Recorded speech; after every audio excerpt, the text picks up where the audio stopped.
disculpen la precipitación, lo que pasa es que llevamos unos años que no hemos comunicado nada y ya era hora que trajéramos pues, a gente pues, como Julio, que Julio no es desconocido aquí en nuestra gente, porque lo hemos traído ya al Colegio de Aparejadores. Le doy las gracias primero a todos los que se están conectando por internet, porque tenemos una conexión en Zoom de 500 personas, que me imagino que se llenará, porque con la universidad y con todos los contactos que hemos recogido se llenará. Le doy las gracias a nivel de la Junta de Comunidades por la presencia de Juaní García, nuestra nueva delegada. Sabéis que Juaní ha sido una figura importante en el ayuntamiento, una figura muy querida en Diputación, e incluso para cuando tenemos que pedir carteles, que somos unos pidones y siempre estamos hazme, nunca nos dice que no. Y yo me alegro que le hayan dado sanidad, porque lo va a hacer muy bien. Agradezco a ONCE, que la ONCE siempre digo que es muy potente y además siempre está con nosotros en cualquier cosa. Siempre yo llamaba a mi Cristina y Cristina, y yo no sé cómo no se cansa de mí, pero bueno, la verdad que entre mi Cristina y mi José me lo hacen todo.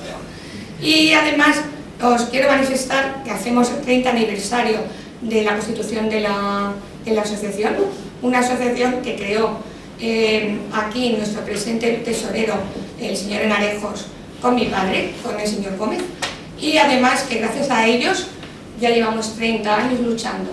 Ellos no lo tuvieron tan fácil como lo tengo yo, ni como tengo yo mi despachico en el centro de asociaciones, mi wifi gratis y todas las ventajas que el ayuntamiento me ha dado y que bueno, que me mantiene. Y además al ayuntamiento tengo que agradecer que estoy siempre con la boca abierta y les dije que me iluminaran con los colores de la retinosis, el azul y verde, y no dudaron en poner los edificios más bonitos, el Museo de la Cuchillería y el antiguo Museo Municipal. Me prometieron el ayuntamiento, pero vi que no estaba, pero digo, bueno, por el vicio de pedir está la virtud de no dar. Pero bueno, que no me puedo quejar. Yo siempre digo que nosotros no tenemos ningún color político, porque lo primero es el afectado, la atención al afectado.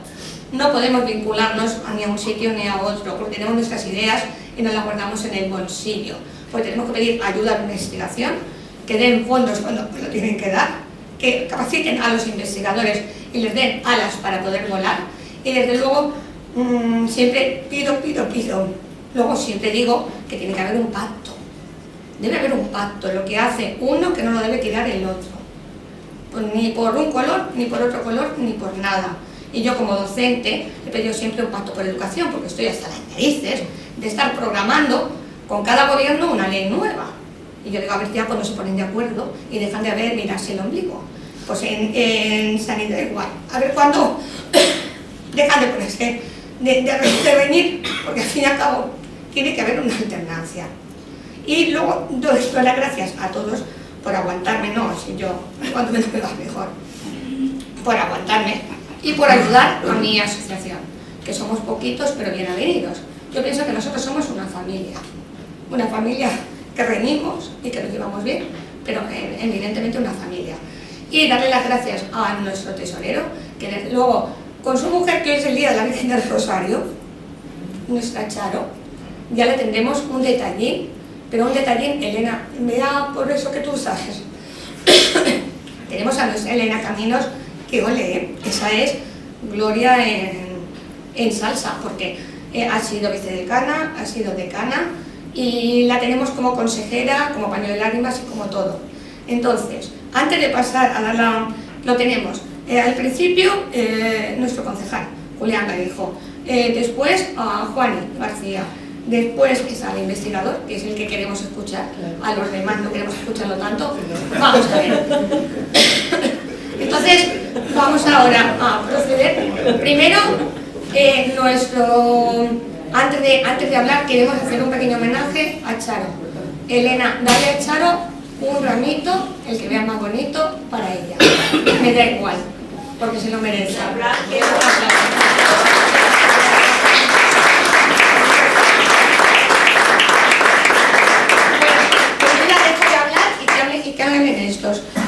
Empezamos primero con Juani, por el protocolo, porque viene de la Consellería. Después viene José, por el presidente del Consejo Territorial. Y después nuestro concejal. Venga, adelante, que yo ya me he hecho para preparar bastante. Pues venga. Muchas gracias, Conchi. No vamos a perder el tiempo, la verdad, esta mañana, porque yo creo que hemos venido, desde luego, a escuchar al doctor Julio Escribano en un tema apasionante y muy desconocido creo que para la inmensa mayoría de las personas, ¿no? Como es todo lo que tiene que ver con la genética, con el genoma y con esos estudios que nos están esperanzando tanto, sobre todo a todos y a todas vosotros y vosotras que tenéis algún problema, como es este caso de retinosis pigmentaria y otras enfermedades raras, la mayoría raras para el que no la padece, ¿no? Por el poco número de personas que las padecen, pero que significan tanto en la vida de las personas. Bueno, pues muy buenos días, Julián, concejal de urbanismo. Está bien que estés aquí, el urbanismo tiene mucho que ver con la vida de la gente.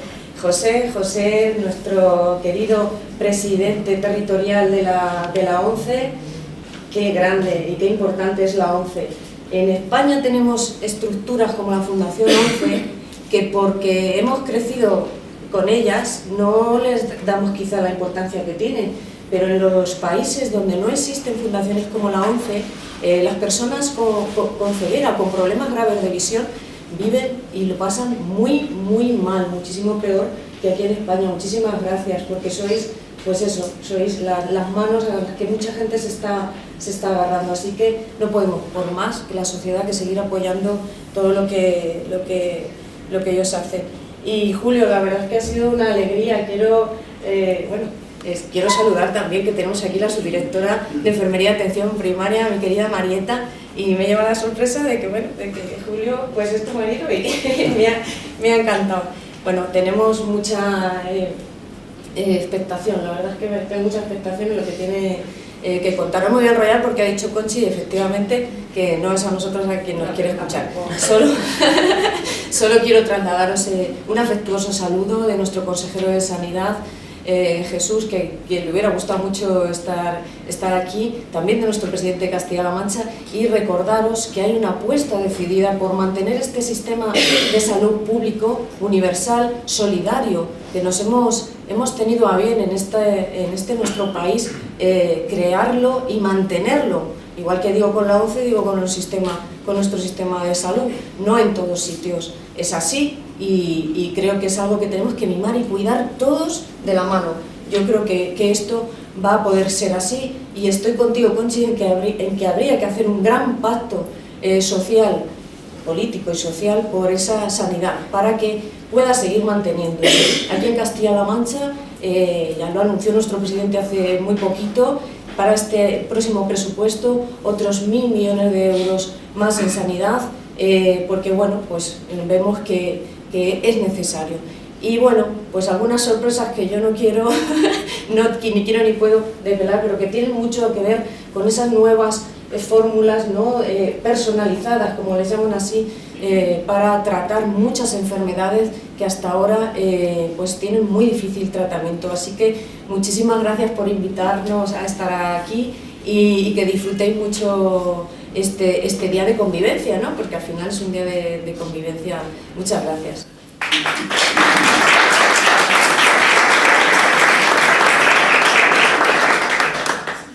Muy bien, pues buenos días a todos y a todas, a los compañeros de mesa, Julián, Juani, y el investigador, que es la figura estrella, y bueno, pues a mi compañera Cristina, también la vicepresidenta del Consejo, y todo el reconocimiento a Conchi, a todo el equipo de la entidad. Conchi aparte tiene responsabilidades a nivel estatal, por lo tanto su compromiso trasciende a Castilla-La Mancha, y bueno, creo que hacéis una labor extraordinaria. Soy la secre. Efectivamente.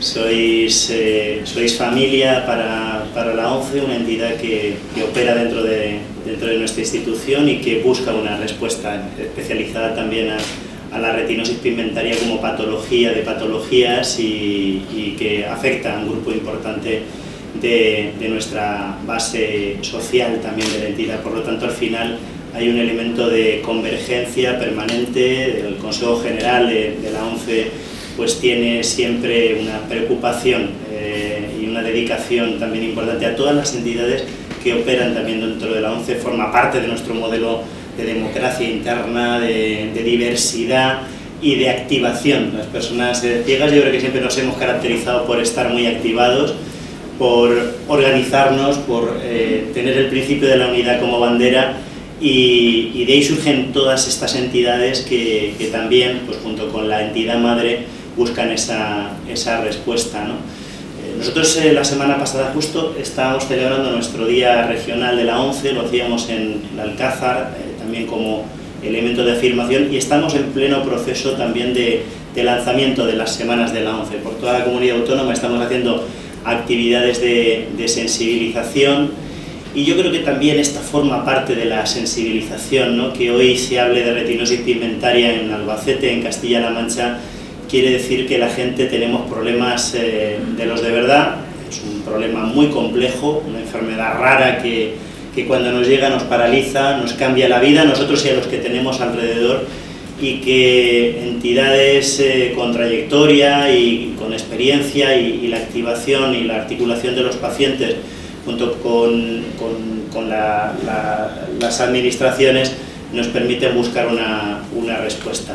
Del Grupo Social 11 sí que es verdad que todas las personas que llegan a nuestra entidad es porque el oftalmólogo que nos ha tocado, que nos ha tratado con todo el cariño del mundo, pues no ha buscado una respuesta para nosotros. Son problemas severos, de pérdidas de visión muy elevadas, al menos para simplificarlo, pues una pérdida visual en ambos ojos de un 90%, de ahí hasta la ceguera total, y eso termina complicando pues el día a día. Nosotros buscamos, como decía Juan, y con servicios sociales especializados, pues que las personas con discapacidad visual sean una más, ¿no?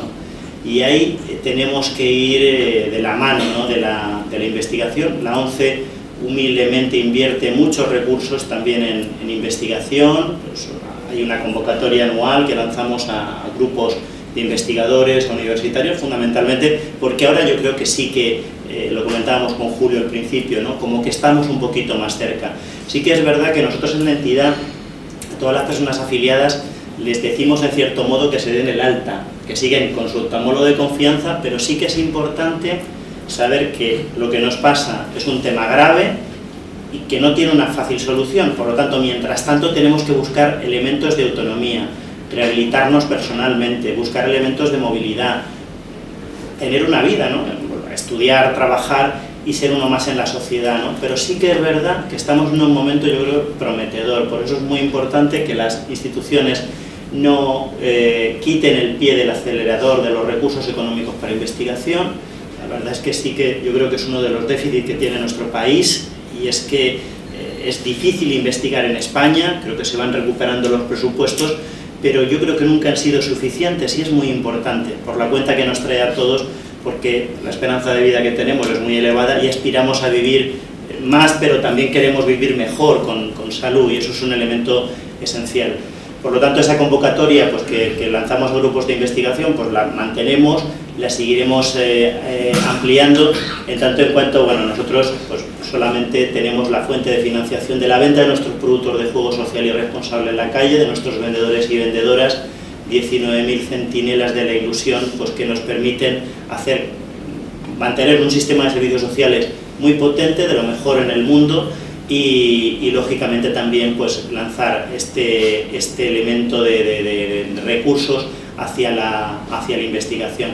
Juani decía que efectivamente pues tener una discapacidad en España pues es una faena, pero sí que es verdad que cuando te pasa fuera es distinto. Este año conmemoramos el 25 aniversario de la Fundación ONCE para América Latina, y la verdad es que el balance es extraordinario. El día 25 hacemos un acto importante en Toledo para contarle a la sociedad pues, que la ONCE ha venido permanentemente teniendo proyectos en más de 40 países de cooperación, haya crisis o no haya crisis, también mejorando la vida de las personas con ceguera en el mundo. En los últimos 5 años hemos creado en América Latina casi 250.000 empleos, aparte con el programa Ágora y el programa de educación, ¿no? Allí la verdad es que tener un bastón supone moverte y por lo tanto poder vivir, ¿no? Si no tienes un bastón sería imposible tener esas posibilidades. Por lo tanto, pues mantenemos por supuesto el compromiso de la institución. Otra buena nueva que tenemos es la próxima creación, creo que es algo que interesa mucho a Retinosis. Hablamos mucho con Conchi, con el equipo, la creación de la Fundación 11 para la baja visión.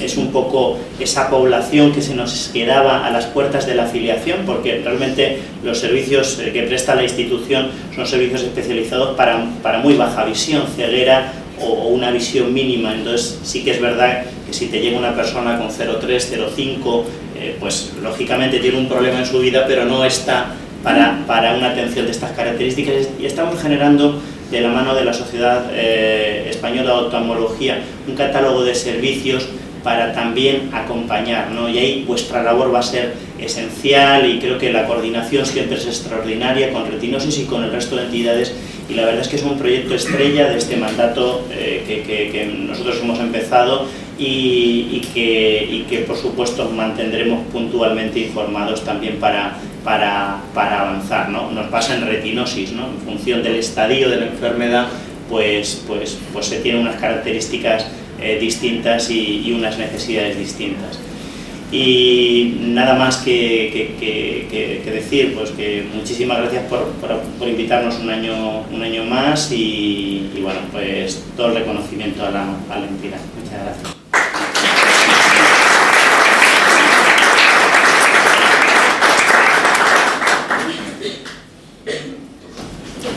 Bueno, buenos días a todos.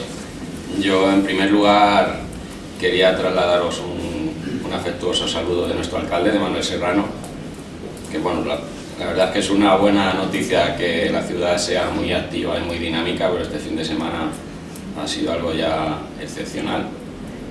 Aprovecho también para invitaros, cuando terminéis aquí, por supuesto, a intervenir en cualquiera de todos los actos que hay este fin de semana, que tenemos la feria de bodas y eventos, una feria de cuchillería, un campeonato de golf en Las Pinaillas, la 10K de esta noche, las fiestas de la Casa de Aragón con motivo del Pilar, y alguna más que se me olvida, para que os hagáis una idea de la actividad que tenemos en la ciudad.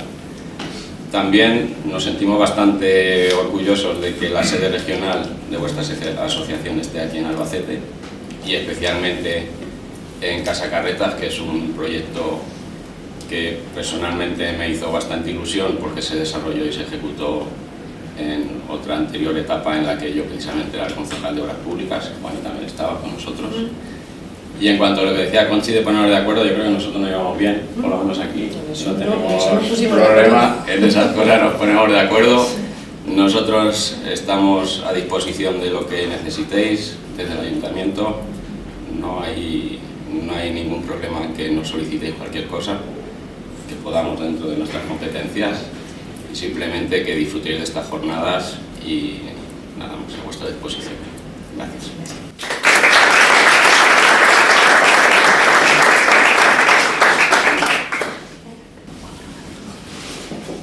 Vamos a ver, tenemos unos detallicos para la gente que ha venido expresamente.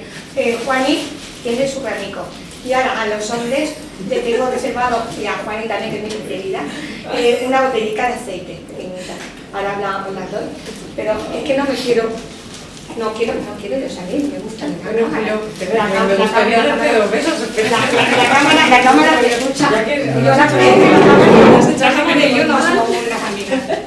Pues mañana Conchi me ha sacado los colores. Muchísimas gracias. Yo, hija mía, te tengo un cariño. Sabes que lo veo hecho siempre de corazón. Ya no sé. Bueno, yo no sé. Pues tenéis dos opciones. O si estamos aquí y esperar marchar, ¿no, Julio? O si tenéis marchar. Yo ahora os doy una botellita de aceite. Juan iba a llevar su botellita de aceite. Prefiero ponerme aquí de pie, ¿no?, para estar más cerca de todas las personas pues que han tenido a bien venir esta mañana, dedicar parte de la mañana del sábado pues para escuchar lo que tengo que decir. Y quería comenzar agradeciendo a la Asociación de Retinosis Pigmentaria, agradeciendo a Conchi, su presidenta, también a Elena, que se ha convertido en consejera, asesora de la asociación y que además es compañera de la universidad, la invitación para participar en la conmemoración de este Día Mundial de la Retinosis Pigmentaria, que me parece que es algo fundamental, es una labor que yo creo que es fundamental para concienciar a la sociedad pues de todos los problemas que representa esta enfermedad y otras, porque yo no voy a hablar solamente de retinosis pigmentaria, sino que voy a hablar de un conjunto de patologías hereditarias, de distrofias hereditarias de la retina. Entonces, bueno, pues quería agradecer que hayan tenido la consideración de invitarme para hablarles a todos ustedes. Además, se da la feliz circunstancia de que es el 30 aniversario de la asociación. Entonces yo quería reconocer la labor tan importante que han hecho durante todo este tiempo y reconocer la figura de Andrés, el padre de Conchi, perdón, Antonio, que además fue el fundador y el impulsor de esta asociación. Y gracias a ese trabajo inicial, pues se ha llegado hasta aquí. Y como diré al final de la charla, me parece que es muy importante la colaboración entre las asociaciones de pacientes, los pacientes, los médicos, en este caso los oftalmólogos, y los investigadores para resolver un problema. Un problema que es muy importante para todas las personas que lo sufren, porque limita de una manera muy importante pues, su vida. La pérdida visual pues, supone muchas limitaciones y tiene muchos enfoques. Es un problema que hay que abordar con un enfoque multidisciplinar. Y la investigación, que es de lo que yo puedo aportar aquí hoy, pues creo que puede dar muchas respuestas. Y de hecho, la solución definitiva yo creo que viene de manos de la investigación. Entonces, lo que yo quería transmitir a lo largo del día de hoy es un mensaje de esperanza y de ilusión para todos los pacientes, para todos los afectados y para todos los familiares, pero un mensaje de esperanza realista. Se están produciendo, como veremos ahora después, una serie de cambios, de innovaciones científicas que están permitiendo ofrecer soluciones concretas. Y es previsible que esto dentro de unos años, no de manera inmediata, pero dentro de unos años, pues no sé, tal vez cuando celebremos de nuevo este día, dentro de 20 años, veremos que la situación ha cambiado, porque dentro de unos años es posible que sí que haya curación para estas enfermedades. En este momento lo que se puede hacer es detener el avance de la enfermedad. Yo creo que eso ya por sí es suficientemente importante. De tal manera que, bueno, ese es mi objetivo principal en la charla, intentar trasladar de manera realista un mensaje de esperanza, porque están pasando cosas en el terreno científico que yo creo que van a ayudar pues, a todos los pacientes que sufren estas enfermedades. De manera que voy a intentar contestar pues, a 5 preguntas a lo largo de los próximos minutos. En primer lugar, ¿qué son? ¿Qué caracterizan a este conjunto de enfermedades hereditarias de la retina? Entre las que está la retinosis pigmentaria, pero hay más, no solamente hay retinosis pigmentaria. Además, intentaremos ver qué es esto de la medicina personalizada, que es algo que se está desarrollando en los últimos años. Veremos qué es el CRISPR, que es una herramienta que nos permite modificar el material genético, y aquí es donde yo creo que viene la gran esperanza. Y por último, vamos a ver qué avances concretos, no solamente qué posibilidades hay, sino qué avances y qué soluciones concretas se han producido ya y que han venido a resolver el problema o a mejorar la calidad de vida de los pacientes. Ese es el objetivo fundamental. Es el objetivo, yo creo que de un montón de profesionales y entre ellos los científicos. Intentar mejorar la calidad de vida de todos los pacientes, de todos los afectados, ya que para eso nos pagan y para eso recibimos financiación fundamentalmente pública, aunque no es suficiente. Como se comentaba aquí esta mañana, pues en España, a pesar de que se hacen esfuerzos por financiar la investigación, pero estamos por debajo de la media europea. Entonces yo creo que la presencia de autoridades sanitarias, de políticos, es muy importante para concienciar, en definitiva, es de los políticos de quien depende la financiación, pero también de la sociedad, que la sociedad reclame la inversión en ciencia para intentar resolver estos problemas. Bien, entonces, ¿qué es la retinosis pigmentaria y qué son estas enfermedades hereditarias de la retina que podemos llamar de manera en conjunto como distrofias de la retina? Pues es un conjunto de enfermedades muy complejo, desde el punto de vista de su mecanismo, es muy complejo. ¿Por qué? Porque afectan a una función también muy compleja, como es la visión. Hay que tener en cuenta que en la visión intervienen una serie de células, en la retina, que son tremendamente especializadas. Y desde un punto de vista genético, hay genes que solamente, los genes están presentes en todo nuestro organismo, pero digamos que solamente funcionan en la retina. Y están especializados en esta función de recibir la luz, el estímulo luminoso, convertirlo en una pequeña corriente eléctrica, para que esa corriente eléctrica llegue hasta el cerebro, hasta la corteza cerebral, la región posterior del cerebro, donde realmente se forma la imagen y podemos ver. O sea que todo este proceso de la visión comienza con la detección de la luz por parte de unas células muy especializadas que son los fotorreceptores. Y como vemos, creo que se ve ahí, pues hay una serie de células, en las que no vamos a entrar, que intervienen en todo ese proceso. De tal manera que la visión, todo este proceso, puede fallar porque se altere en cualquier punto de esa cadena. De tal manera que hay personas que tienen un fallo genético al inicio del proceso, es decir, en los fotorreceptores, y hay otras personas que tienen fallos en otras células que se encargan de transmitir ese impulso, esa pequeña corriente eléctrica hasta el cerebro. Esto es lo que le va a dar pues, una gran complejidad. Se caracterizan todas estas enfermedades porque hay una pérdida, una muerte que es progresiva de los fotorreceptores. Y además es distinta. La velocidad con la que se pierden los fotorreceptores es distinta en distintas personas. O sea que la enfermedad puede evolucionar de una manera distinta en cada paciente o incluso dentro de cada familia. Y además son enfermedades que llamamos raras, son poco prevalentes, afectan entre aproximadamente 1 de cada 1000 o 4000 individuos. Y se pueden clasificar, pues, según distintos, no voy a entrar en muchos detalles de esto, según distintos criterios clínicos o genéticos, y estos distintos criterios se pueden combinar entre ellos. Bien. ¿Qué tipos de distrofias de la retina existen? Pues, como decía antes, dependiendo del tipo de célula que afecten, podemos hablar en primer lugar de distrofias, por ejemplo, de los bastones.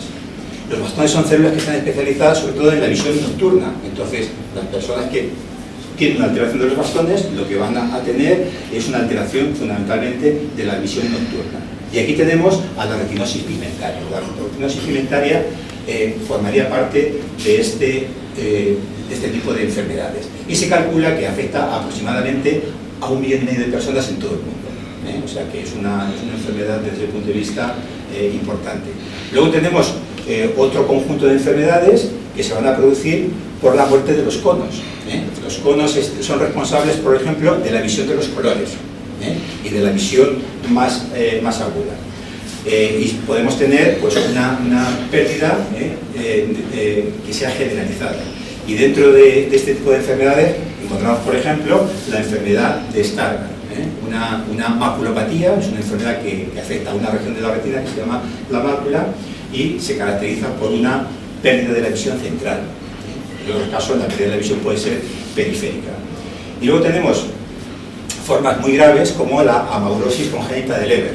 Esta es una enfermedad que suele aparecer en edades muy tempranas y que progresa también de una manera muy rápida, de tal manera que estas personas pues, se pueden quedar ciegas en los primeros años de vida. Y veremos que más adelante que hay una solución para este tipo de pacientes. Bien, de tal manera que, como decía, una idea que quería transmitir es que estamos, por lo tanto, ante un grupo de enfermedades muy heterogéneo. En cada paciente puede tener una manifestación distinta.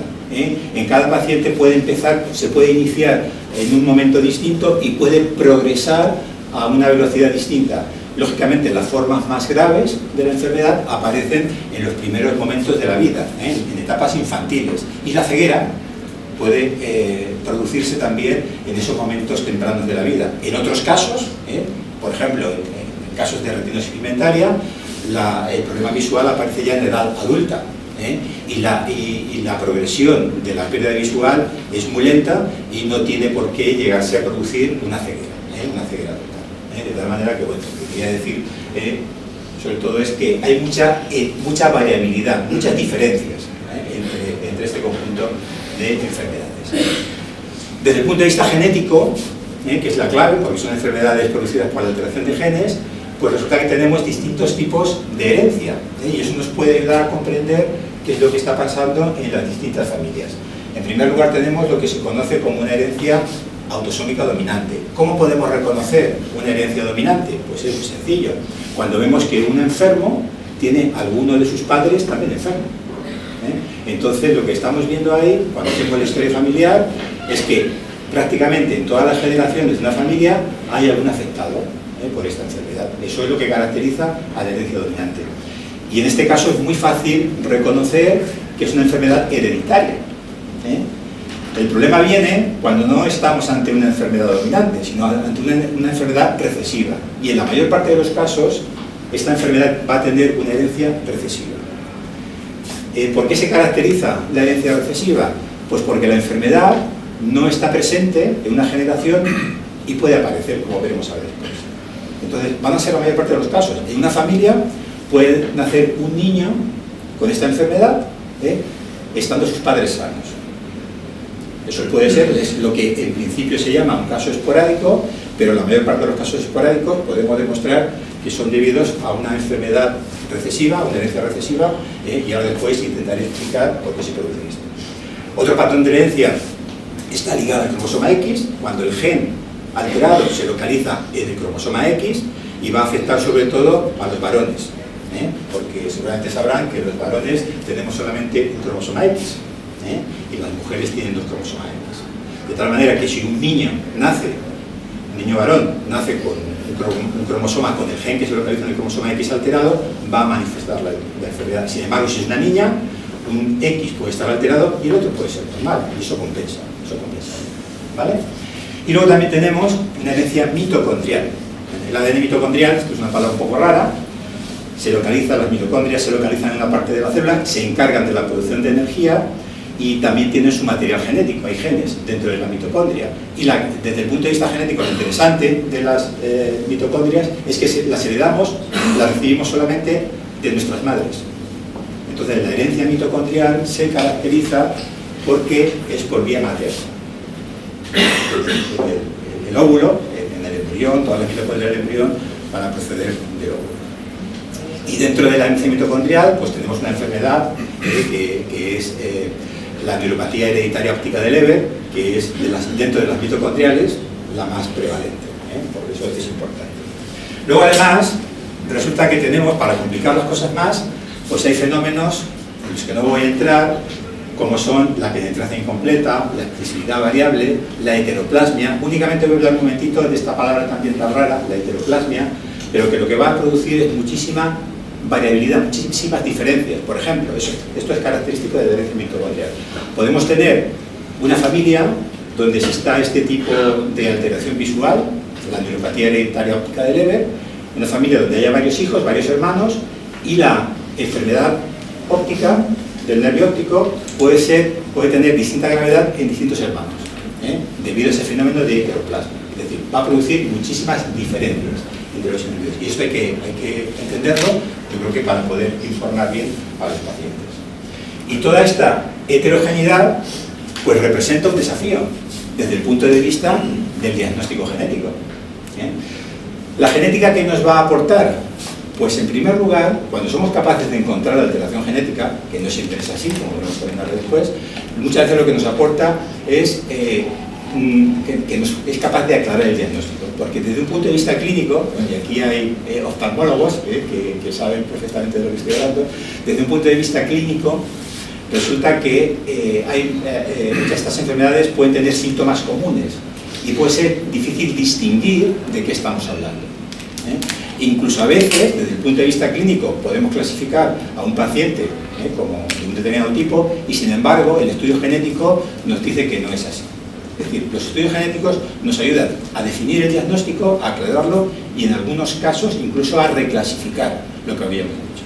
Pero desgraciadamente, como digo, no siempre es así porque en muchos casos no somos capaces de encontrar la alteración genética. Bien, la enorme dificultad es que cuando nos encontramos con un individuo, una persona que tiene una sospecha clínica de esta enfermedad, no sabemos muy bien siempre qué gen mirar, no hay un único gen, sino que hay cerca de 300 genes distintos que conozcamos en este momento. Y en esta imagen que tienen ahí, pues están representados. Entonces vemos que hay cerca de 300 genes distintos. Curiosamente, algunos de estos genes están presentes en enfermedades distintas, como por ejemplo, voy a intentar dar pocos nombres de estos raros, el gen RPX65, que está presente tanto en pacientes, puede producir tanto la amaurosis congénita leve como retinosis pigmentaria. O sea que la situación es realmente compleja. Y esto ha hecho que durante muchos años, pues incluso el diagnóstico genético haya sido muy difícil, tremendamente difícil. Pero los avances que se han producido pues han permitido simplificar muchísimo toda esta situación. Bien. Por lo tanto, idea importante, desde el punto de vista genérico y clínico, hablamos de enfermedades muy heterogéneas. ¿Qué quiere decir esto? Pues quiere decir que, por ejemplo, podemos tener 3 familias diagnosticadas clínicamente de retinosis pigmentaria y, sin embargo, la alteración genética, el gen alterado en cada una de esas familias puede ser distinto. Y eso puede hacer que clínicamente la enfermedad evolucione o se manifieste de manera distinta en cada uno de ellos.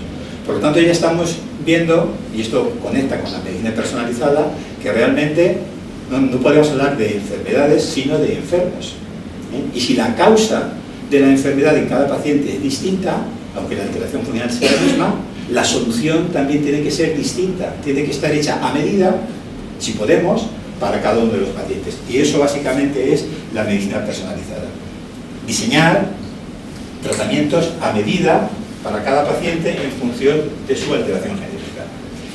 ¿Cómo está la situación de las alteraciones genéticas o los estudios genéticos en España? Pues esta diapositiva recoge un estudio que ha sido realizado por el Servicio de Genética de la Fundación Jiménez Díaz en Madrid. Muchos de los pacientes de Castilla-La Mancha, hasta ahora, y supongo que sigue siendo así, son estudiados genéticamente en la Fundación, por proximidad. Y bueno, en este trabajo se recoge un estudio de más de 6.000 pacientes que han analizado a lo largo de un montón de años y podemos ver cómo de esos 6.000 pacientes, unos 500 proceden de Castilla-La Mancha, por una cuestión de proximidad. Muchos de los pacientes, cuando hay que hacer el estudio, son remitidos allí. Y bien, ¿y qué es cuál es la conclusión de todo ese trabajo durante estos años? Pues la primera conclusión importante es que se ha podido identificar la alteración genética aproximadamente en el 50% de los casos. Es decir, el 50% de los pacientes estudiados están sin diagnosticar genéticamente. Desconocemos la alteración genética que produce la enfermedad. Y claro, si no conocemos la alteración genética, no la podemos solucionar. Esto lo que quiere decir es que nos falta conocimiento. Hay genes desconocidos y por eso es necesario seguir investigando. Y por eso es necesario seguir invirtiendo en investigación para identificar la alteración genética en ese 50% de pacientes, como digo, todavía sin diagnosticar. Bien. En cuanto a las formas de herencia, por ejemplo, en pacientes con retinosis pigmentaria, pues vemos que más o en torno al 75% corresponden o tienen una herencia que llamamos esporádica y recesiva. Pero es que resulta que la mayor parte de los casos esporádicos, que llamamos esporádicos, cuando se identifica la alteración genética, vemos que son realmente recesivos, porque los casos, como veremos a ver, los casos recesivos tienen este comportamiento esporádico y veremos qué quiere decir.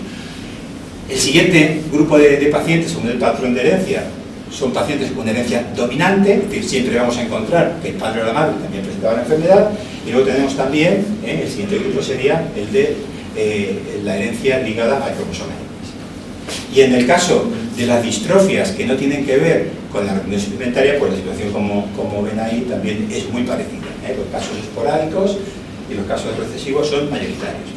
De tal manera que cuando nace un niño con una enfermedad de la retina, con una distrofia o con otra, de hecho, bueno, esto que voy a presentar aquí corresponde a otro tipo de enfermedad, que también produce disminución visual y puede producir ceguera, como es el glaucoma congénito. Es una familia que nosotros hemos estudiado. Imaginemos que nace una niña en una familia con una enfermedad oftalmológica y se manifiesta desde el momento del nacimiento. Entonces la pregunta, si decimos que es una enfermedad genética, la pregunta que nos podríamos hacer es ¿y de dónde viene esta enfermedad? Si resulta que cuando reconstruimos la historia familiar, vemos que no hay ningún otro caso. En este diagrama, ese color negro lo que indica es que la enfermedad está presente, y si el color es blanco, quiere decir que el individuo es sano. Entonces vemos que dentro de esa familia tenemos dos ramas: la rama de la madre, que sería toda esta de aquí, la rama paterna, y durante varias generaciones, ahí tenemos un total de 4 generaciones, ni en la rama materna ni en la rama paterna ha habido ningún caso de esta enfermedad. La pregunta sería, ¿de dónde viene? Esto puede ser algo esporádico, podemos considerar que es algo esporádico, incluso que no es genético. Y de hecho, hasta hace no mucho tiempo se creía que esta enfermedad, o estas enfermedades, no eran genéticas, sino que eran el resultado pues, del azar. Bueno, pues resulta que cuando hacemos el estudio genético en un gen determinado que sabemos que está relacionado, que puede causar esta enfermedad, vemos que esta niña tiene 2 mutaciones en un gen. Ya saben también que de cada uno de los genes tenemos 2 copias, una que recibimos de nuestro padre y otra que recibimos de nuestra madre. Entonces, si se estropean las 2 copias, y las 2 copias están estropeadas, es cuando aparece una enfermedad. Pues esa niña tiene las 2 copias estropeadas. ¿Y de dónde vienen? Pues vienen de los padres, porque resulta que tanto el padre como la madre tienen una mutación. De las 2 copias, una está estropeada, pero como la otra está bien, no hay enfermedad, digamos que compensa el defecto. Entonces los padres son portadores asintomáticos. ¿Y a los padres de dónde les viene esa alteración? Pues de los antepasados. Si hacemos el estudio genético de toda la familia, pues vemos que tanto en la rama materna como en la rama paterna la mutación va pasando de generación en generación. Y por azar, pues hay individuos que han recibido la copia alterada y otros han recibido la copia normal. Entonces, ¿de qué va a depender? De que finalmente nazca un niño con esta enfermedad si no hay consanguinidad entre los progenitores, si no hay parentesco genético. El parentesco genético más habitual en nuestras sociedades son las uniones entre primos hermanos. Entonces, si no hay parentesco, ¿de qué va a depender? Del azar. Porque resulta que en la población hay portadores de este tipo de mutaciones. Ahora sabemos que todos nosotros tenemos varios cientos de mutaciones que llamamos recesivas, que no se manifiestan. No se manifiestan porque tenemos un gen estropeado, pero otro gen está normal y compensa. Entonces, cuando elegimos a nuestra pareja, que la elegimos al azar, normalmente no por razones genéticas, sino al azar, si el azar quiere que tengamos mutaciones alterado una de las copias en el mismo gen, podemos tener un hijo enfermo. En este caso, de una enfermedad hereditaria de la retina. ¿Con qué probabilidad? Pues también lo sabemos, el 25%. En esta pareja, que los dos son portadores, sabemos que la probabilidad de tener un hijo enfermo es del 25%. Y la probabilidad que tienen de tener un hijo sano es del 75%. Por lo tanto, ¿qué es lo más probable? Que una pareja de portadores asintomáticos, lo más probable es que tengan un hijo sano. Pero claro, como el azar es como es, pueden tener 2 hijos y los 2 hijos pues, pueden estar enfermos. Entonces, al menos, el estudio genético nos permite entender de dónde viene esa enfermedad. Y yo creo que eso sirve para eliminar mucho la angustia que existe alrededor, que puede existir alrededor de ese tipo de enfermedades. Y además nos puede permitir también hacer otra cosa, y es que podemos evitar que se transmita, porque podemos hacer una fecundación in vitro, podemos coger óvulos de esta madre, esperma del padre, hacer una fecundación in vitro, podemos analizar genéticamente los embriones y seleccionar aquellos que no tienen la alteración genética, para implantarlos en el útero de la madre y de esa manera que nazca un niño sin la enfermedad. Claro, esto plantea problemas éticos. Entonces, no en todas las enfermedades se puede hacer esto. Esto se puede hacer sobre todo en enfermedades que afectan de una manera muy importante a la vida. Lo digo por los problemas que hay. Pero al menos, de una manera teórica, esto es posible. O sea que yo creo, aquí se puede ver con claridad una de las ventajas del conocimiento genético, y es que nos ayuda a comprender de dónde viene la enfermedad. ¿Vale? ¿Por qué hemos tenido un niño enfermo? Pues aquí nadie es culpable, que a veces también pueden aparecer sentimientos de culpabilidad. Hemos hecho algo malo para que en nuestra familia exista esta enfermedad. No se ha hecho nada malo, esto es cuestión del azar, de la suerte. Entonces no hay que angustiarse por este tipo de situaciones. Bien. Este estudio del que les estaba hablando de la Fundación Jiménez Díaz, pues también nos está mostrando el tipo de genes que están alterados en los pacientes con retinosis pigmentaria. Es muy complicado, yo lo sé, esto que hay ahí, pero nos vamos a quedar con una idea. Y es que en el caso de la retinosis pigmentaria son muchísimos genes, como decía antes. Ahora sabemos, los conocemos de manera concreta. Si decía que son cerca de 300 genes para todas las distrofias de la retina, en el caso de la retinosis pigmentaria se conocen más de 80 genes distintos. Y bueno, sabemos también pues, qué relación guardan con los patrones de herencia. Bien. Vamos a ver. Por lo tanto, resumiendo, ¿para qué nos puede servir hacer un estudio genético en un paciente que tenga retinosis pigmentaria o cualquier otro tipo de distrofia de la retina? Pues como acabamos de ver, nos puede confirmar un diagnóstico clínico, nos puede reclasificar al paciente, nos puede permitir hacer consejo genético para calcular el riesgo de padecer la enfermedad. Otra cosa tremendamente importante, nos puede identificar a individuos que no han recibido la mutación. Claro, si sabemos que hay una familia, hay unos padres que son portadores de la mutación y, como acabo de decir, el riesgo de transmitir la enfermedad es del 25% si tienen varios hijos, y si la enfermedad se manifiesta no en el momento del nacimiento, sino durante la etapa infantil, juvenil o adulta, pues puede haber mucha inseguridad, mucha incertidumbre sobre qué hijo ha recibido o ha podido recibir la alteración. Si hacemos el estudio genético y vemos que algunos de los hijos no han recibido la alteración genética, podemos estar tranquilos, porque sabemos que esa persona no va a padecer la enfermedad. Entonces, a mí también me parece que esto es tremendamente importante. Desde un punto de vista del tratamiento, además, resulta que si conocemos la alteración genética de un individuo, eso le puede dar la oportunidad de participar en un ensayo clínico, porque, como veremos también más adelante, hay muchos ensayos clínicos que se están llevando a cabo en todo el mundo, y en ocasiones los pacientes, para poder participar en un ensayo clínico, necesitan cumplir una serie de características. Por ejemplo, tener alterado un gen en concreto. Entonces, las personas que tienen ese gen en concreto alterado son candidatas a poder participar en un ensayo clínico y a poderse beneficiar de ese tipo de tratamientos. Y luego, además, yo creo que también hay un beneficio psicológico, como acaba de comentar, y es que al paciente le podemos decir que estamos intentando hacer algo con él para conocer la causa de la enfermedad. Ante la alternativa de decir, es una enfermedad para la que no hay tratamiento eficaz, y no podemos hacer nada más.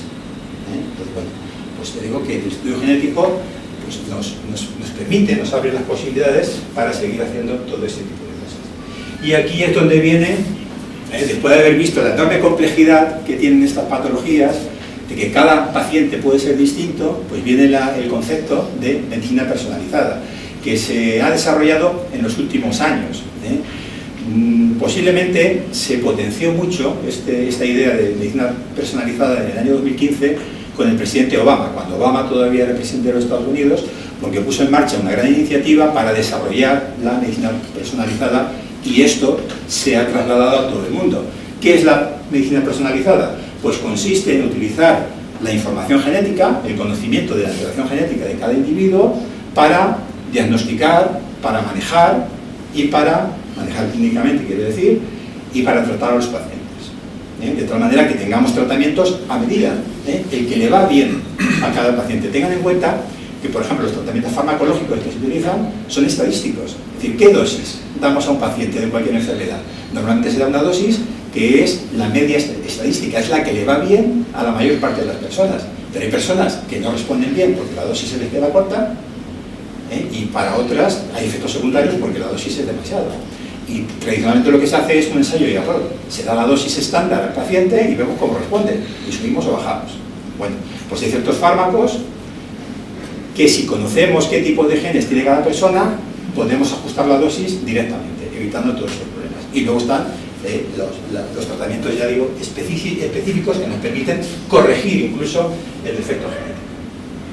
Bien, la medicina personalizada es el resultado de los avances que se han producido en genética, fundamentalmente en la capacidad que tenemos de analizar las mutaciones, de identificar las mutaciones y también de manipular el ADN. Y dentro de la manipulación, pues viene el CRISPR, del que hablaré después. En los últimos años, desde el año 2000, hemos asistido pues, a la aparición de grandes cambios tecnológicos que han abaratado muchísimo los costes de secuenciar el genoma humano. Seguramente todos han oído hablar del proyecto Genoma Humano, conocemos la secuencia completa del genoma humano. Eso fue un proyecto pues, muy largo y que costó muchísimo dinero. Concluyó en el año 2000. Bien, pues en el año 2000 secuenciar todo el genoma de una persona costaba aproximadamente 100 millones de dólares. Si hacemos el cambio, serían unos 100 millones de euros. Y además era necesario el trabajo de muchísimas personas.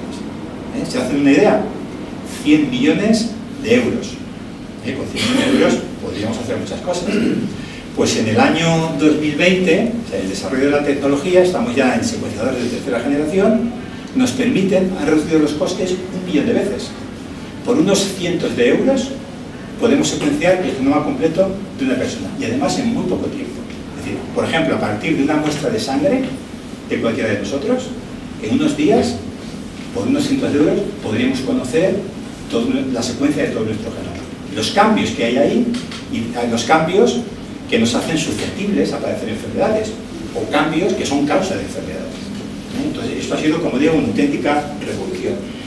Y se ha incorporado a la rutina diagnóstica diaria en muchos casos.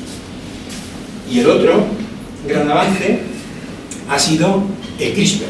El CRISPR, que es una tecnología, como veremos ahora después, que nos permite modificar, manipular de una manera muy concreta y muy específica el ADN. Bien, y esto plantea problemas. La medicina personalizada nos plantea una serie de problemas. Por ejemplo, de acceso. Hay que garantizar el acceso, en este caso, a especialistas en distrofias hereditarias de la retina. Y afortunadamente, bueno, pues en Albacete los tenemos. Y bueno, en el caso de estas enfermedades que son raras, hacen falta centros de referencia. Claro, como son tan poco frecuentes, pues no todos los oftalmólogos ven a muchos pacientes. Hacen falta centros de referencia, y también existen. Por ejemplo, la Fundación Jiménez Díaz, de la que hablábamos anteriormente. Entonces hay que garantizar el acceso de los pacientes a estos especialistas y el acceso a estas pruebas diagnósticas también, ¿vale? Y para eso la telemedicina es tremendamente importante. Eso nos puede ayudar muchísimo. Y luego además existen desafíos, porque claro, tenemos una gran capacidad de análisis, pero hay que luego entender, si encontramos un cambio genético en una persona, en un paciente, tenemos que interpretarlo. Entonces, no siempre somos capaces de interpretar las alteraciones o los cambios que encontramos en estudios genéticos. Entonces, si alguno de ustedes les han hecho o alguna vez les hacen un estudio genético y el resultado no es concluyente, que no les sorprenda. No quiere decir que el estudio se haya hecho mal, que la persona que lo ha hecho que no entienda, sino que esa es la realidad que hay. Muchas veces se encuentran lo que se denominan variantes genéticas de significado incierto. Pueden estar relacionadas con una enfermedad, pueden ser la causa de la enfermedad, pero no tenemos información suficiente en ese momento como para determinarlo. Eso quiere decir que hace falta seguir haciendo estudios. Y esto es difícil de explicar, y hay que explicárselo también a los pacientes. El hecho de hacer un estudio genético no nos garantiza que vayamos a tener un resultado, y sobre todo un resultado que pueda ser útil, ¿vale? Pero es necesario hacerlo. Y la terapia génica, que yo creo que es la parte de más interés, ¿no?, para todos los pacientes, pues forma parte de la medicina personalizada. Al final lo que vamos a intentar es corregir la alteración genética particular que hemos encontrado en un paciente. Y se ha venido hablando durante muchos años de la terapia génica. En esa diapositiva pues, lo he intentado simplificar. Hace 30 años, cuando se creó esta asociación, pues había muy pocas cosas que se pudiera hacer con los pacientes de retinosis pigmentaria. Era una enfermedad que iba a seguir su evolución y podíamos hacer muy pocas cosas. En la actualidad, en el año 2023, hay más de 1000 ensayos clínicos en los que se utiliza terapia génica. Y unos cuantos de esos estarían ligados a todas las enfermedades, pero unos cuantos están destinados a buscar tratamientos para patologías de la retina. De tal manera que este sería un primer mensaje de esperanza. Se están produciendo avances importantes. Los primeros años del desarrollo de la terapia génica pues fueron muy duros. Fueron años en los que había que buscar herramientas para poder manipular los genes, y todo eso se fue haciendo de una forma pues, muy lenta. Y además se produjeron retrocesos, porque en el año 99 resulta que en nuestros ensayos clínicos no era de una enfermedad de la retina, de la otra enfermedad, un paciente murió. Porque este tipo de terapias tienen también efectos secundarios y tienen riesgos. Entonces, un paciente murió porque se insertó el material genético en un lugar incorrecto y se produjo un cáncer. Se activó un proto-oncogen y eso hizo que todos los ensayos clínicos en el mundo se parasen. Hubo que reevaluar la situación, pero luego, afortunadamente, esto continuó. Y hace 20 años, en el año 2000, se produjo un gran avance, y es que en un modelo canino de retinosis pigmentaria se probó un tipo de terapia génica que funcionó. Había un perro que se hizo famoso, el perro Lancelot, aparece ahí con unas gafas y leyendo la revista donde se publicaron los resultados, pues tenía una retinosis pigmentaria producida por la alteración de un gen que también está alterado en pacientes con retinosis pigmentaria, el gen RPE65, del que hablaremos ahora después. Y la terapia génica consiguió mejorar la enfermedad de este perro. Entonces esto fue una revolución, porque puso de manifiesto que podíamos intentar tratar estas enfermedades mediante terapia génica. El perro sobrevivió, en fin, y no hubo mayores problemas. Es decir, se produjo lo que se conoce como la prueba del concepto. Se probó que esta idea de intentar, en este caso, suplementar genes, de intentar proporcionar el producto que está defectuoso de un gen, funciona. Y si había funcionado en un perro, como una retinosis pigmentaria, ¿por qué no iba a funcionar en una persona? Bueno, pues 20 años después sabemos que también puede funcionar en personas. Lo veremos a ver. De hecho, en el año 2017, en los Estados Unidos, se aprobó un fármaco que se llama Luxturna, del que es posible que hayan oído hablar, y es la primera terapia génica efectiva que funciona, que se ha podido comercializar. Y en España también se han empezado ya a tratar pacientes. Muy poquitos todavía, pero ya se están empezando a tratar pacientes y con buenos resultados. Lo veremos a ver después. Por tanto, como decía, todo esto yo creo que representa una esperanza para muchos pacientes. Claro, los pacientes que ya tienen una pérdida visual importante se preguntarán, ¿y qué puede hacer esto por mí? Pues desgraciadamente poco. Porque es necesario, como veremos también ahora después, para poder aplicar estas terapias, que al menos parte de la función visual, parte de la retina, esté preservada. Una persona en la que todos los fotorreceptores estén destruidos, allá no hay, es muy difícil regenerar eso. ¿De acuerdo?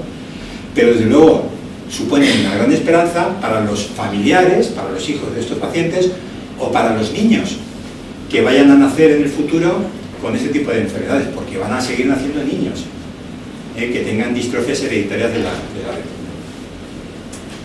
Bien, entonces, ¿cuáles son los requisitos que necesitamos para poder aplicar una terapia génica en estas enfermedades? Pues en primer lugar, como es evidente, que conozcamos la alteración genética que tiene cada paciente.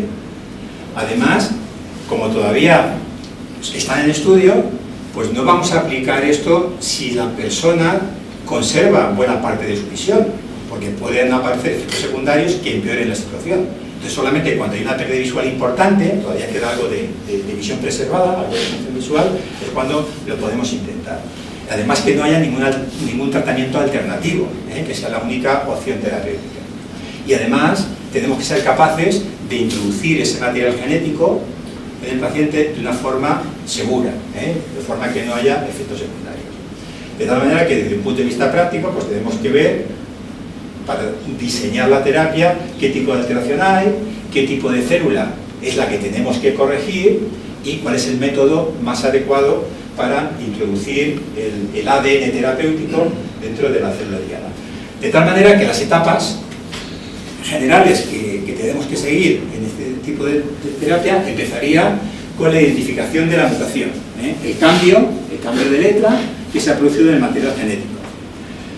Hay que diseñar la terapia, que pueden ser de distintos tipos.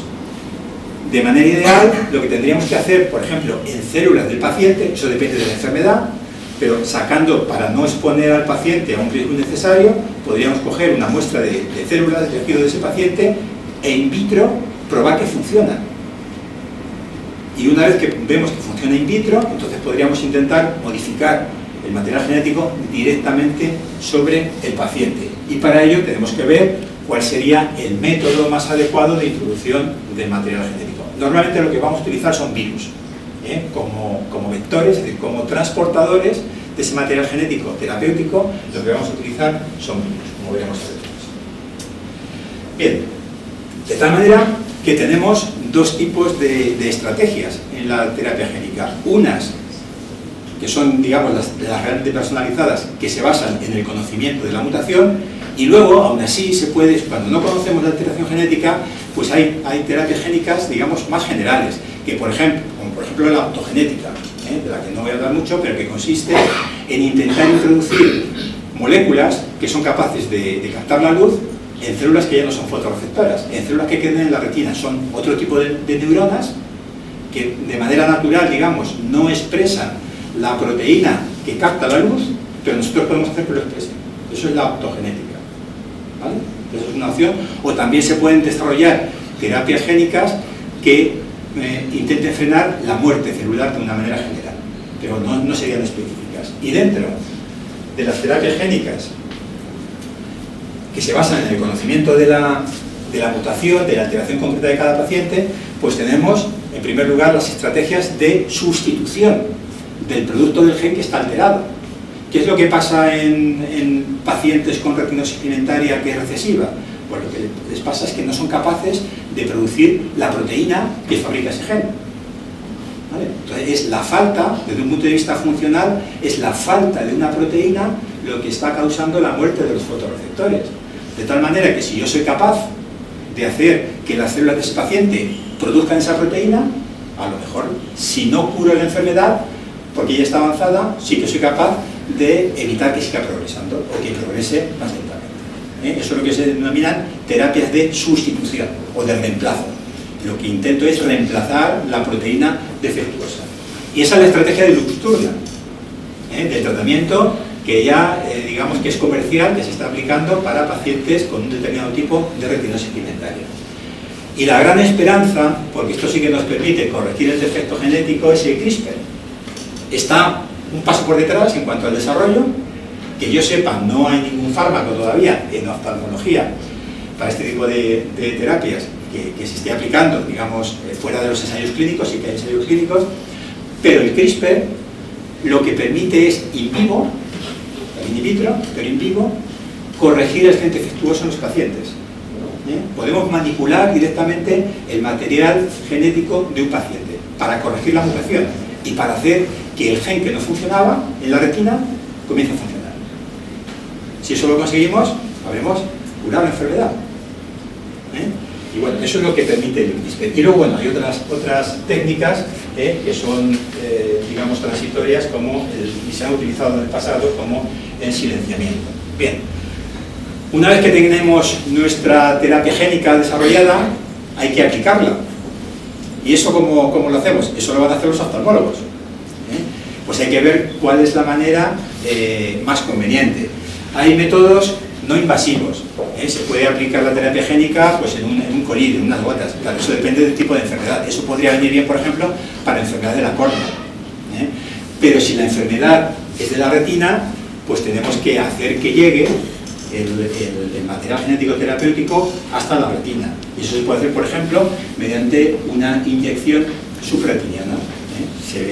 Se inyecta los virus con el material genético terapéutico debajo de la retina. Entre la capa que hay entre las células pigmentarias de la retina, que son responsables del color negro, cuando miramos el ojo y lo vemos negro, porque todo el ojo está tapizado por una capa de células muy rica en melanina, y por encima, a continuación, están las células sensibles, la neuroretina. Pues entre esas dos capas se inyecta el material terapéutico, de tal manera que lo que va a hacer el transportador, el vector, el virus, es infectar a esas células, y en lugar de introducir el material genético propio del virus, va a introducir el material genético que a nosotros nos interesa. Es decir, son virus que han sido manipulados, ¿vale? La mayor parte de los vectores que se utilizan, como digo, son virus, pero claro, esto también tiene una serie de inconvenientes, porque los virus son patógenos y producen inflamación. Entonces, nuestro propio sistema inmune, cuando entra en contacto con los virus, reacciona, produce anticuerpos y produce inflamación.